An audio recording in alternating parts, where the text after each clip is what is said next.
You're listening to the Autism Weekly podcast. Each week, we share community voices and bring light to stories that increase awareness, acceptance, equity, access, and inclusion. If you haven't already, subscribe to join the Autism Weekly family. I'm your host, Jeff Skibitsky. This week, we welcome Clara Garcia, Director of Programs, and Melissa Cardona, Senior Resource Specialist at the Autism Society of Inland Empire. ABS Kids has been able to partner with the organization for several years on programs for the community. They reach a wide network of families, 19,000 individuals, 60,000 family members and professionals who serve them.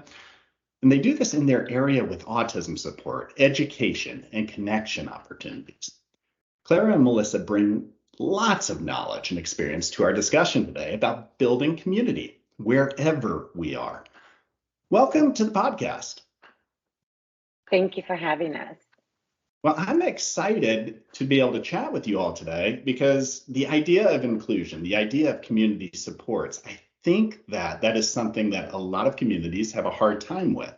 And I think they have a hard time being able to take kind of the conceptual idea of that and being able to make it implemented within their community. But before we go there, if you all don't mind just giving a little bit of background, is that engaging within the autistic community is that there's oftentimes personal connection. So how did you become involved with the Autism Society of Inland Empire? Maybe Clara, we'll start with you.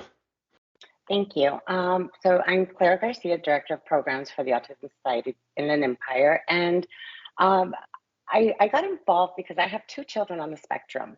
And my work just started with volunteering in different areas, schools or different organizations, and it made a career change for me. I was a counselor before, and it just changed the trajectory of my my career. So I just started, I attended this sensory movie. My baby was 3 at the time, and it was a program through the Autism Society, and I felt at home when I was there. My baby made noises. She didn't like some of the sound, but everybody in that room was the same. Everybody understood. Nobody looked at us. There was no judgment. So in being a family that was provided that service, later on when finding out about the organization, I knew that I had to be part of it and, helping to make a difference. So that's my personal. And it's amazing how those personal events and how that one opportunity to kind of see what the community can do can change somebody's whole career trajectory. Yes. But at the same time, it brings so much talent into the community, helping to support inclusion, awareness, acceptance, everything that you need within the autism community. And Melissa, did you have a similar path? Actually, I do. My name's Melissa. I'm the Senior Resource Specialist for the Autism Society. Thank you for having us on today. I have 4 children, and I do have 2 boys with autism. And I do share a similar story like Clara. I was seeking acceptance with my children out in the community, and I found a group of moms at a camp that was for children on the spectrum, and that is where I met Clara, and she was just such a supportive friend at the time. This was a decade ago when we met. My son was probably two or three, and it was just welcoming to know and to see that I wasn't alone in the journey. So just many years of friendships, and then we just started volunteering and collaborating with other organizations throughout the community. And years later, we both ended up at the Autism Society, and we're still doing what we love and spreading advocacy and awareness and inclusion out in the community. And I heard the word acceptance from both you all while we were talking through this. And I think that probably is one of the most empowering things in the world, is feeling like wherever I'm at, I'm going to be accepted, whether that's as a family member, an individual, no matter who we are, as we want to feel accepted. Does that fall in line with the missions of the Autism Society of Inland Empire? Is that kind of the major focus? And maybe, Clara, you can give us a little bit more of a context to that. Yes, most definitely. So we create, the connections to empower our community to have the resources to, just continue to live a full life, for each person, right? And so acceptance is and providing a safe space for our families is one of the major things that we do, um, whether it be training other organizations or providing those family events. That's the number one most important thing. No, and for sure is that in order for somebody to feel comfortable within their own voice, being able to advocate for themselves, the first step would be is that I need to know that the world around me is seeing who I am and accepts the lens that I see the world through. Um, what are some of the ways, what are some of the events or the ways that the Inland Empire Autism Society that they're able to advocate or voice this or teach this? Have there been specific events that you guys have been able to work through with the community? Well, we provide a variety of different programs. So for our individuals, we have over 20 programs every month, but we provide advocacy, we provide educational workshops, we provide programs. We kind of fill on need where there is one, right? We take surveys of our families to see, and our professionals to see what is the need on a yearly basis so that we can see where our needs do families have, where are the schools at, right? Like there's different schools that have different needs, different school districts. There's so many school districts, right? And if we look at the themes, if there's certain types of needs, then that's where what we do. We fill those needs in those spaces. No, and there are so many needs, and they differ. It's such a broad spectrum of services and broad spectrum of needs that are out there. Is that whether it's the community or the school, is that everybody needs a different resource. And maybe I'm gonna actually pose the scenario, and Melissa, maybe as a resource specialist, you can give me some guidance on this, but. So one of the things that have happened in my community is my daughter came home. She's very involved with trying to make sure that inclusion is a part of her world, and trying to advocate for autistics and neurodiversity in general. But she was telling me, Dad, there's a problem with inclusion right now. Is that having this individual that's in her class sit in the back of the class with their headphones on, not participate, not engage, and call that inclusion because they happen to be in the same room, there's a problem there that she identified, and I couldn't help but agree with her, is that there's something wrong with that. So as a resource specialist, what would you be guiding a family to say, hey, you know what? These are some things that maybe you should reach out to, or some ideas that, or people to bring into the conversation to really emphasize what inclusion could be. And maybe defining inclusion might be the starting point. I mean, it is a good start being in the same general education, where at least we're starting somewhere rather than being in a separate classroom setting. Then it kind of has to work from there. There are baby steps. We have to remove the barriers that are in place. And by her being in the class, that's a start. Then by having the teacher awareness, do the children know? Because it is an invisible disability. That's the hardest part of autism. You can't see it. So the presence of it for children, it's unknown from others. So I feel like teachers, professionals, adults need to educate their children on the differences, not just in autism, but all different abilities. And once we start there, the acceptance starts coming in. Having visuals, having, hey, just go say hi, starting little baby steps, come join us. And from there, then they're realizing they're just like us. Even though we all have our differences, we all have different social preferences, we learn differently and communicate differently. We all want the same thing. We all want to be loved. We all want to be accepted for who we are. So that fact that she's in there, not isolated, I think it's a really great step. And I'm really happy that your daughter was able to see that. And that is a role model that we need as children and adults. She sees the problem. Now let me help fix it. Let me help guide everybody else and become a leader to help those that need a little bit more help out in society. And that's how the inclusion and acceptance and even having like the sensory awareness starts, because she's going to learn through that how to be a great role model for our community. I would add, it's a great opportunity to meet people. One of the things that we say a lot is meet people where they are.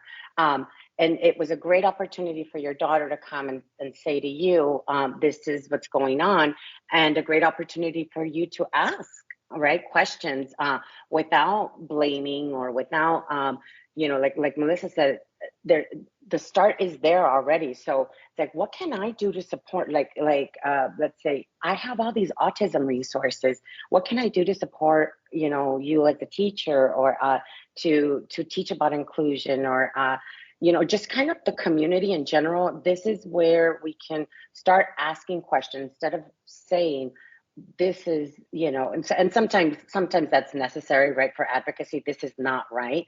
But sometimes some people don't know. Some people don't know about inclusion. Some people don't know that it makes, others, because we think we are putting in an effort, that connection isn't being made yet. So we've got to make that bridge between, where they are and where we are, and just by providing training, by providing resources, by having, these discussions, right, at home.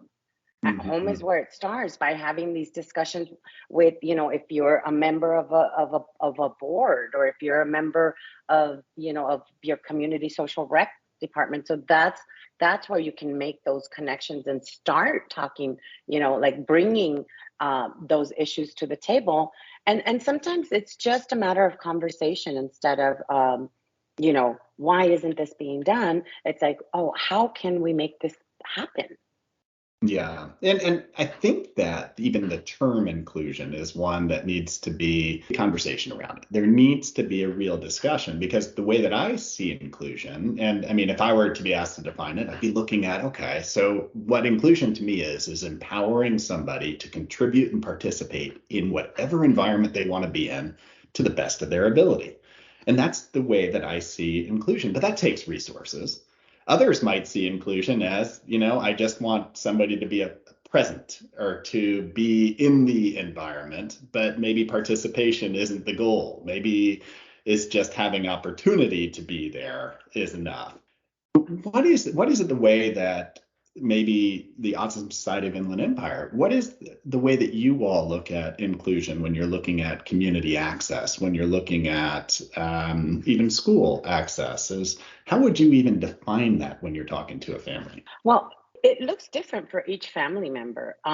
Some family members, I know a family in particular that does not want inclusion because, she's afraid that her little one will get hurt in that environment. And so what inclusion means to her is just providing a safe space for her child to be able to go to school, participate in events, and that are provided by either organizations.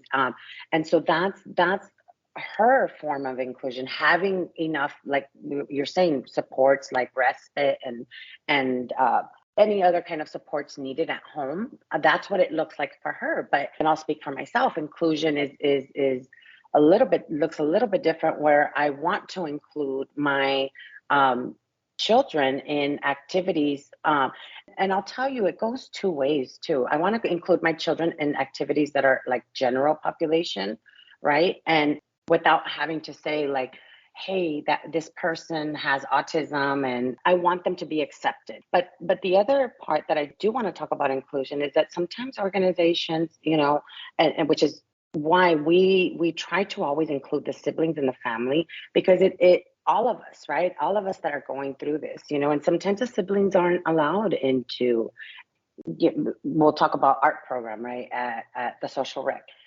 If it's art camp for special needs, it's just special needs. And if it's art class for typical kiddos, then it's just typical kiddos. So that's where we have to go both ways, right? Like the organizations have to learn to include the family as a whole, and the community needs to include the family as a whole, and they need to ask too, how can we support you?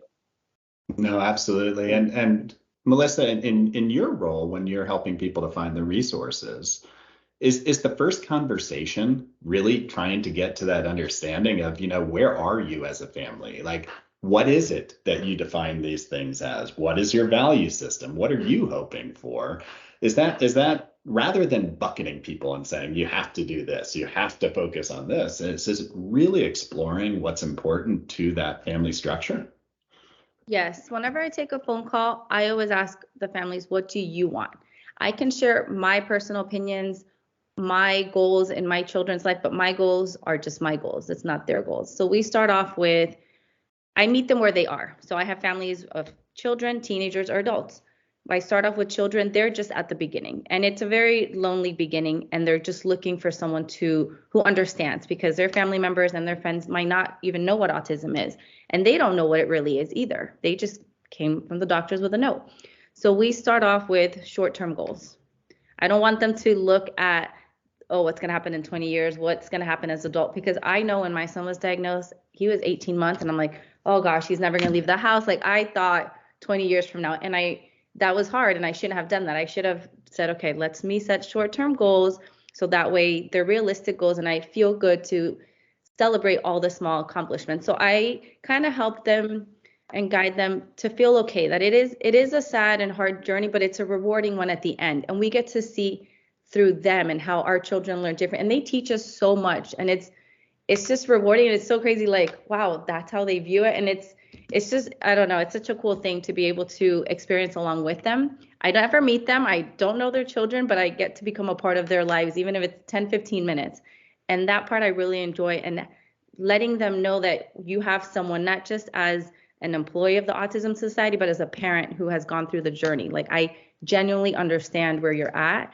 And so I start with them, just little baby steps. Do you want to tackle the school? Do you want to figure out the medical part? I don't want to bombard them with like, oh, here's a manual, because there is no manual. I want them to feel comfortable and not say, you know what, this is too much, and give up. Because that is the truth. Sometimes as parents, we want to give up, wave the white flag, but we can't. We have to continue advocating for our children, because we want them to be successful individuals. So that is how I start with the resources, just little by little, for them to feel like, okay, I can do this. I have the strength. Let's move forward. Once their grieving part goes through, because it is a roller coaster of emotions. So I enjoy being with them through every step of the way. It's not easy. It's hard, and there's a lot of obstacles and a lot of bumpy roads that we have to go through. But having someone there, whether it's a friend, family, or just a stranger, it's good to go through it together. Yeah, I think that's just a solid life lesson as opposed to anything else, is that this might be a different challenge in life, and it might be one that people are working through as far as how to understand, how to recompartmentalize what you thought was going to be the way that you're going to be living your life, and how to make it something new, something fresh, and something that you're going to enjoy just as much, but it's different. And at the same time, those manageable goals. I think that no matter who we are, if we have manageable goals, it makes our life so much more enjoyable, because you're feeling successes along the way. When Claire, you had mentioned in the beginning is that, and I'd love to kind of go into this a little bit more on all the realms, but you had mentioned the sensory friendly events. And when I think of that, is that, I mean, I'm thinking about so many ways that could be included, whether it's at restaurants, whether it's at movie theaters, whether it's at sporting events, whether it's at, it could be gyms, it could be anything. Is that there's ways to be able to modify the environment to make it more inclusive just by changing small little things.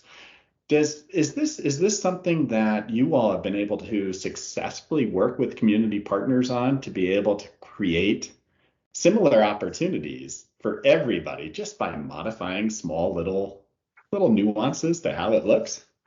Most definitely. There's we developed a curriculum to provide that kind of like that feedback. Like, this is what autism looks like, and it could look like, differently for everyone, right? And depending on who they are, if it's I did a summer camp training last year, and some of the things that we talked about is, giving people space, or allowing them to get up and walk if they need to, because they can't sit down for the full time.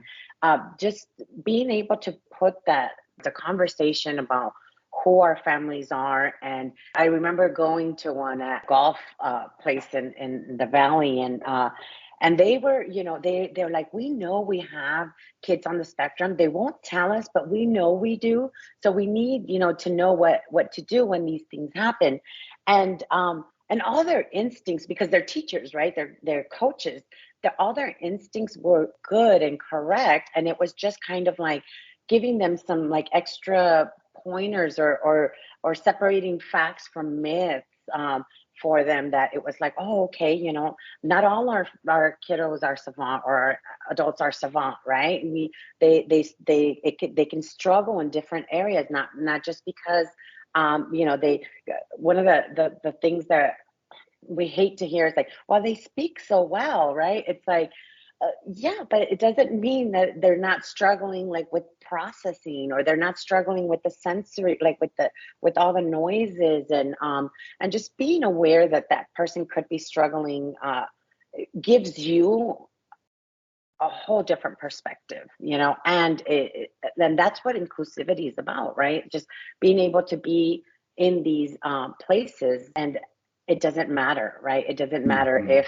if you have headphones. It doesn't matter if you're on your iPad, because it's too stimulating. And that's one of the things that I love about the Autism Society, that we provide.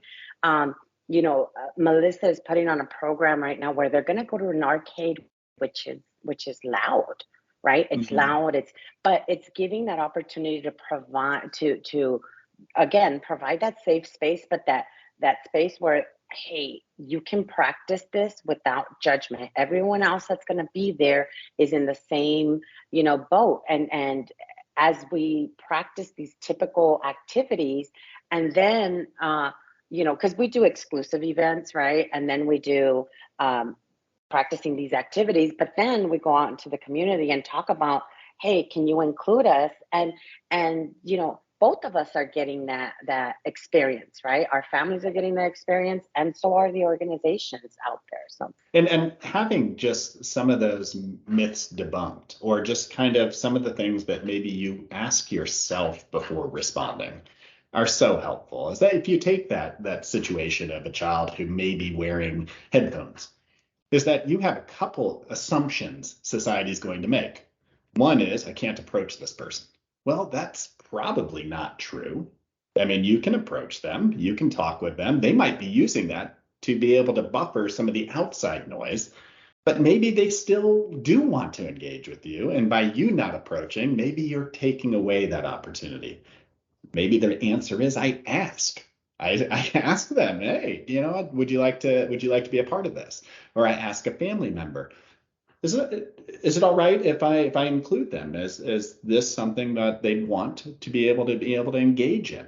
The other things are some of those assumptions, as far as, oftentimes we will disregard somebody because they don't respond the way we expect them to, based off of how we want everybody to be kind of in the same bubble. And that can push somebody aside. And just giving them that knowledge that maybe your manual does, to say, hey, look past that. Understand that if they're not looking at you, that doesn't mean that they don't want to be a part of whatever conversation. It just might not be the way they engage, and continue to find ways to be able to support that. I think all of those little tidbits of information are so helpful. When you go into these community environments, how much of it really is about coaching the community versus coaching the family or the participant or the child who's involved to be a part of it? that's a tough question, because it's continuous work. It is continuous work. It's not, let's say we train Parks and Recs, or we have those conversations with the school board, right?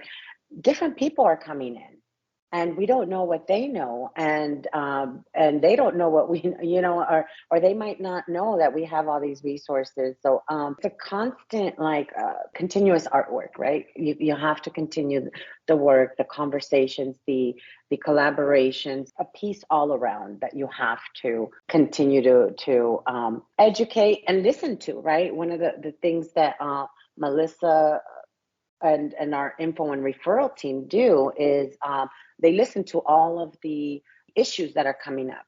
And if we see on a larger scale, hey, there's a lot of adults, calling in, and that is one, and I think this is nationwide.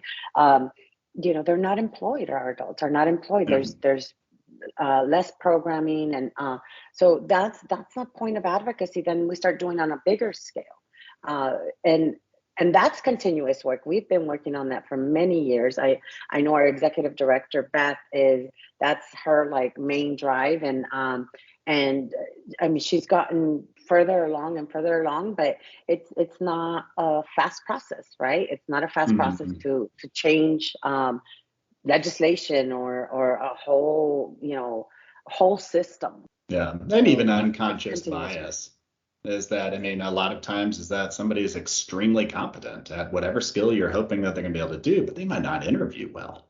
It might not be their forte. So you close the door on somebody before they even get there. And there's a lot of training programs for that as well. So I'm from the treatment world as much as I am for advocacy as far as being able to create inclusion, acceptance, and be able to broaden opportunity for people. And I think that the question I asked is hard because I think there's a balance. I think that you got to coach the community. You have to create opportunities. You have to remove barriers that don't need to be in place. But like anything else in life, is that if I see something that's holding me back, I want to be able to build that skill set. I want to be able to incorporate that into my own abilities. Is say, okay, well, let me see what I can do. At the same time, the community needs to meet me halfway there so that we can kind of get there and kind of work as a partnership. Is that kind of some of the dance and some of the balance that you're working through with families? And Melissa, maybe as a resource specialist, you'd be in that same boat as trying to say, hey, you know what? There's things that you can advocate for. Then there's also the treatment side of things. Let's figure out the best balance of everything. Yes, and I wanted to add to the question you asked before. One of the community trainings that is important, I think, to the Autism Society as a whole is the law enforcement. And that is something that we've also worked with to train for law enforcement to interact with our families. And I just wanted to throw that in there as well, because that one is important for me, especially having a teenager who's starting to go out. And I'm like, okay, make sure like I can never teach him because it's not enough. He has to be put in the scenario. I don't want him to be put in the scenario, but I'm happy to know that we are training officers to work with our community, know how to de-escalate without it escalating to be bigger. So I didn't want to throw that in there, that with the training, I feel that it's different when it's a parent versus actually training or teaching, I should say, my child and teaching the community. And teaching component, I think, will make it better in the awareness. Back to the awareness. It's always what it comes down to. One of the cool things about that right now, Melissa, that I've seen, especially when you're talking about danger situations, so you're talking about things that you want to expose somebody to, but you don't want to put them in the environment where they're going to have to deal with it. And that could be even on the lens of the law enforcement. They're not going to know what this feels like until they're seeing it. Virtual reality has come such a long way to be able to help out on some of those programs, to be able to create some of those opportunities. And I think we have to be creative in the way that we're trying to be able to educate, inform, and also create situations where it's like, hey, let's live this so that we're not responding emotionally at a time where we need to calm down and really take into consideration all the factors. But I'm glad that you brought that up. I try to do like, okay, if there's a fire, our response is flight or fight. So he would probably stay there. I don't know. I luckily thankful we've never been through it, but I do teach him, hey, here's the ladder, here's the fire extinguisher. Those are things and programs that are important. And we have been able to partner up with other organizations to teach our families and our community, because that's the hard reality of autism. We have to teach little baby steps, that things that people think come like, oh, it's common sense to us, but it's not. They need to learn every little step of life skills. Thankfully, we have ABA programs, OT, all those are able to, together with all the services, teach our families life skills. As much as it's great to have education, life skills are also important for our adults to be able to function independently. And that's our goal, to live a great, successful, independent life. Yeah, the idea of being able to make your own decisions through life because you have been empowered with all the skills necessary to do so. I think that's so important for every single individual, myself included. I want to make my own decisions. So And even if somebody can't make those decisions, being aware that, okay, here's what we can do. But I wanted to piggyback off of Melissa's talking about training. So it's also the police officers are training us as well. Like they're training us to let us know, like, what are their absolutes, right? Like you cannot, put your hands in your backpack because, to take out an ID to show them, because that's not what they're instructing you to do. Or we're learning from them too, like what their primary source is to keep the community safe, right?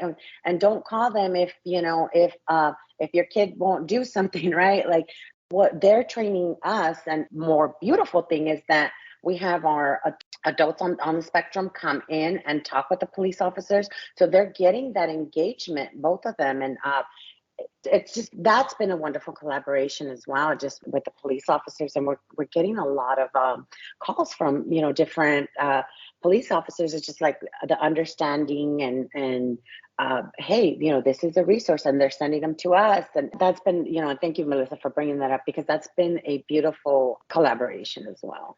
It's all important because our families are starting to want to go out in the community, and it's important for the training overall to be conducted. And we're training our families too. We're training our families like, hey, this is what happens when this happens, like all of us, right? Because you talked about that balance of coaching, the community. But so if we give, police officers all this training, but we also have to give our families, like, this is what you can expect if this happens. So it's that balance of everybody being in the know.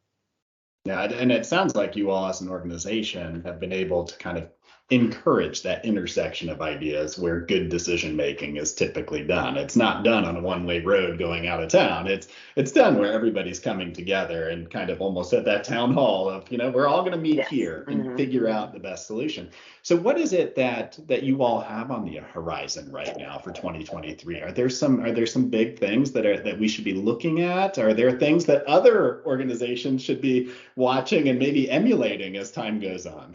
Well, our hopes are that we continue to collaborate with the police officers and with the community in general. We are hoping to take the training, the sensory training, to a bigger scale as well. Our programs continue on a weekly basis from programs. So we serve ages 0 to 99.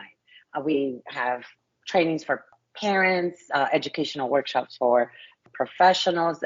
So we provided a slew of programs and family events. That's the fun one. The family events. That's the ones that Melissa takes part of. That she absolutely loves to plan. So and they're inclusive of the whole family. And what I was talking about, siblings. It's not just for the individuals. It's inclusive of everyone. And some of those we partnered up with ABS Kids, partnered up with the Trunk or Treats, and continue to provide those safe spaces for our families to practice. But most importantly, we are going to have a autism walk in April, and April is acceptance month. So we're going to have it out April 30th at March Air Force Base. We have the save the date.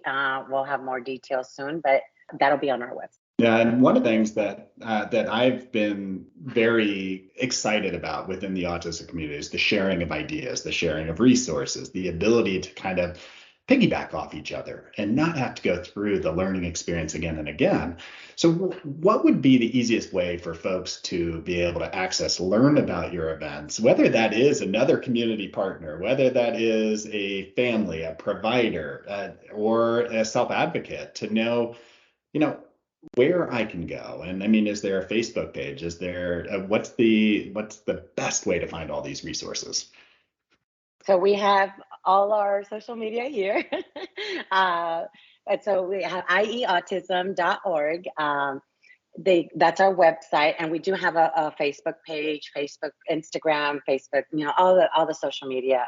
We're at Autism Society Inland Empire. And I did want to ask Melissa, because we all have different points of views, if there was anything in 2023 that she was looking forward to. So as Clara said, my favorite is social rec, because I just love interacting with the families and connecting the children. I know when autism many years ago, there wasn't that many services, community outreach programs, and having to, even if it's just one program a year, being able to connect the community and have a safe place for our community to go, whether it's karate classes, art classes, music therapy, those little opportunities expand, and it allows us to see, oh, our kiddos can draw. Like, I didn't know my son can draw until he went to an art class. I would have probably never signed him up for a typical class, because I would have been, the thing is, we're scared. We're scared of the judgment. So being able to connect with the community and teach and allow them to collaborate and have inclusive programs, it's something that I'm passionate about. And I'm really excited that this year we're actually able to host a summer camp. And we collaborated with a performing arts organization, and with their curriculum and our community and our professionals, I think it's going to be such a great camp. And it's not just for special needs, it's for special needs individuals and their siblings, because that's who that's their bond right there, your sibling. Mm-hmm. So it is important to include them. I have 3 kiddos that have special needs, and I have 1 neurotypical, and it hurts sometimes when he's like, oh, I have a lot of responsibility on my shoulders when I get older. And I'm like, but I want him to realize he's not alone. Look at all these other siblings as well, that their heart is in the places. These are their siblings. This is where the love is. And yes, you carry a lot more than other siblings do, but you're not alone. And these other children I hope to grow up with and you become friends with, you guys have each other's support. Because as much as they can only tell us, they have other children. So the summer camp, one of our things that I want to do is have a sibling support group there, not just parents, but the siblings.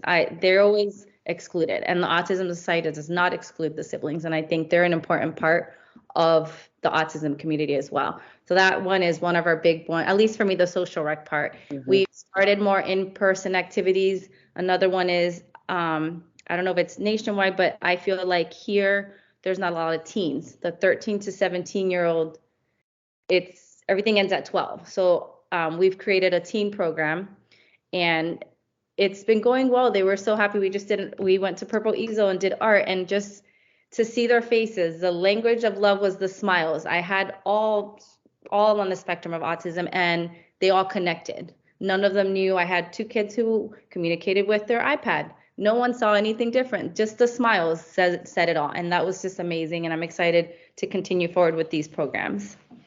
Well, I appreciate the lens of support that you all have. I mean, it's such a broad lens. It's almost like kaleidoscope of here. But honestly, I think that's where it starts. It's saying that, I get one successful event in one of these domains, and it's a force multiplier for everybody to start following suit, and it creates 10 more events somewhere else, and it's just feeling that success. So I appreciate all the work that you all have done. And Clara, Melissa, thank you for joining us today. I feel like I walked away learning so much, so I would imagine that others will, and I hope that people reach out to the Autism Society of the Inland Empire or other autism societies to be able to continue these conversations. Yes, and then to stay up to date, subscribe to our newsletters. We send out newsletters with all of our events. Not only our organization events, other organizations, we share their programs, because we can't do it alone. So yes, on our newsletter, everything's on there. Well, thank you so much. We appreciate it. No, thank you for having us. Thank you for listening to Autism Weekly. We hope you tune back in next week to learn more about autism in the real world. Autism Weekly is now found on all the major listening apps, including Apple Podcasts, Google Podcasts, Stitcher, Spotify, Amazon Music, and more. Subscribe to be notified when we post a new podcast. Autism Weekly is produced by ABS Kids. ABS Kids is proud to provide diagnostic assessments and ABA therapy to children with developmental delays like autism spectrum disorder. You can learn more about ABS Kids and the Autism Weekly podcast by visiting abskids.com. Thanks for tuning in. See you again next week.